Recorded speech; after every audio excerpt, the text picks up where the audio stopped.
Yo, what's up, people? This is Laurent Touch, and welcome you back to another episode of the Chatroom. And on today's episode, I have a star. So the best way is ndamulegera liste introducing. Ngawa kwamba ya mugombo nje njo twaye yakuli vingiri. Oh yeah. Ndamutambula blasa. Yeah, twalumba maningi. Kuli babo bamutamba for the first time soon. Batamuhina ndimwe baninga mwa. So uli pandura mubula humbichana. Oh yeah. It's my pleasure again, to be on such a program. Initially, Gulibabo who are watching me for the first time. I'm sure others it's not even first time. Yeah, this is the Black Star Liner Star. That's the name I know.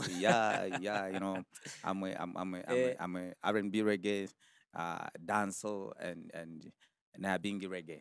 Okay. Yes, okay. Initially I'm a reggae artist. Bombo. Yes. So looking at Southern Province, uli music, we have our own style area. But how have you fitting into, because you have a different type of music, being reggae? How have you fit in? Yeah, initially it's not even easy. Southern is observed to say Cuundu and the stuff, but yes. As you know that music is in two different groups, and I thought of to go along with reggae music. That's how I was identified by the producer. Okay. But how did how did Cuundu, not before I come to the artist, the fans, Cuundu fans, those who are listening to our music, how have they welcomed you? Initially, it's a spice up to Cuundu because, that's how now it becomes as a complete circle now, because reggae music is being played by fans of Cuundu. They listen to different reggae artists like Dube. Now, even us here, we have to also promote reggae music because it's an African rhythm, in short. Bombo. Then coming back to my artist, how do you fit in with them? Because your music and their music, how have you managed to fit in? Yeah, initially there are even some other Cuundu artists who have proposed to do a collabo, to fuse in, because I do R&B reggae where it can be easy, to fuse in so that we can combine together and see the way forward, how the fans will respond. Okay. Yes, there's a positive, results in short. Momo. I've seen you do a lot of climate change, advocating for whatever my issues are climate change. Yeah, shed more light on what you do there. Yeah, initially looking at what is going on, because we are the first generation, to face this challenge. And again, we have to be the last generation to come up with a solution where climate change is concerned, because there's too much deforestation among our fellow citizens. So we are trying to sensitize so that people can minimize and realize that the future generation, they need space where they can do farming. How did you come into being an advocate for climate change?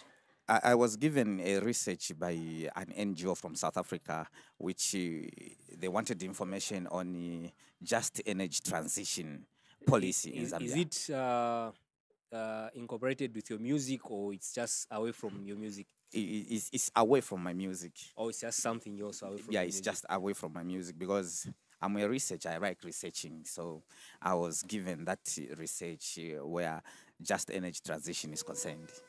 All right. And I see. I thought maybe it's because of your music you are pushing it as a brand or brand ambassador or anything. Initially, you'll find that your influence of music, at the end of the day, you can be picked through your influence of music, where to be used to spread out information when it pertains to climate change. Bombo. Yes. All right. Would you answer? Would you want to? Are you done with your research over what you are working on? I'm not yet done. Initially, last week we had a workshop in Lusaka for 1 week where we were trying to tackle the same issues of climate change. The same organization from South Africa. All right. We are still, in the process. Okay. Then let's come back to like Cuundu music. You are here, an artist doing music, Mujundu. Kuli into inji, otwabona ajitika over the years, what is happening. Are we, when you look at the timeline or the landscape of Jundu music, are we progressing or where are we missing it somewhere? Cuundu has progressed in the last 3 years. It has progressed massively, even reaching up today as we are talking. Cuundu music has progressed. And we are only missing out one thing. There's an element that we are missing out. We have pushed Cuundu music, but we have not pushed our identity. What do you mean? Pushing, People are able to identify, to say this is Jundu music playing, and how do we miss in terms of our identity? yeah, playing Cuundu music and participating where shows are concerned in particular places, because Cuundu music from way back up to now, most of the artists in Cuundu music, they only perform in Southern Province. They don't cross Kafue River. In the past 10 years, you can point out and say, these are the 5 artists who have done shows in Lusaka or Copperbelt, 7 shows. Point out, you find you can't point out.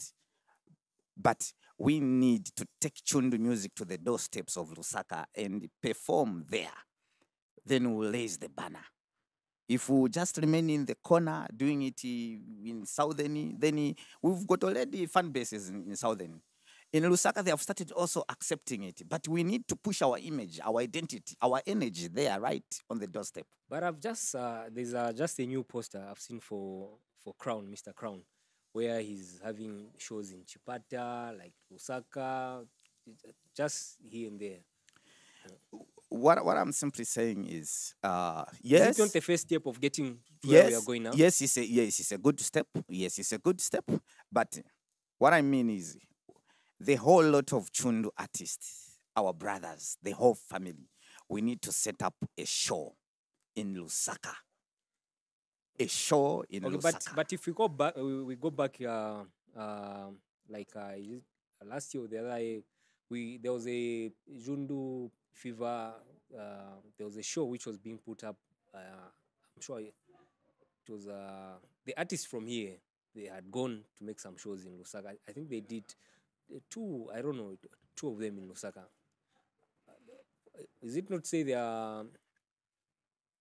Yes, that was done, but the homework still remains the same. Recently, we had the Thunder in Livingston. Yes. I just want to give you an example. Yeah. We had Thunder in Livingston, which was held in our own backyard, Southern Province. But we didn't have even one artist performing there at Thunder. Then, which means our homework is not yet done. We need to go back to the drawing board and sit and see where is the challenge and where is the mistake, because we need to be there. Those people who organizes Thunder, they look at the influence from the artists. But what's so special about Lusaka? It's a center point where you spread out. It's a center point where you spread out. You say, oh, guys, we are here. We need a big plot also, not a small plot, a big plot where we can build ourselves and image ourselves and stand in the mbera. But don't you think we can still do it from here as well? We have already done the homework from here, but we need to push. It's unnecessary where Kopala artists can come and perform in Cuundu. Cuundu artists cannot perform in Kopala. That is not now what we are looking forward. Where we have reached, Cuundu artists should perform anywhere, even outside the country. Where we have reached now, we need to push the agenda. They have to perform anywhere. But do we have the capacity in terms of, do we have the music that can go and the music is there. stand for us somewhere? The music is is there. It's playing. Do we have artists who have those qualities? That artists are there massively. They are there. Artists are there. I can just give an example. As I've told you, I was in Lusaka for a workshop. Yeah. I was lodging at Nomad Scott Lodge. There's a bar. The song from Mr. Clown was playing, all night long. I was there for one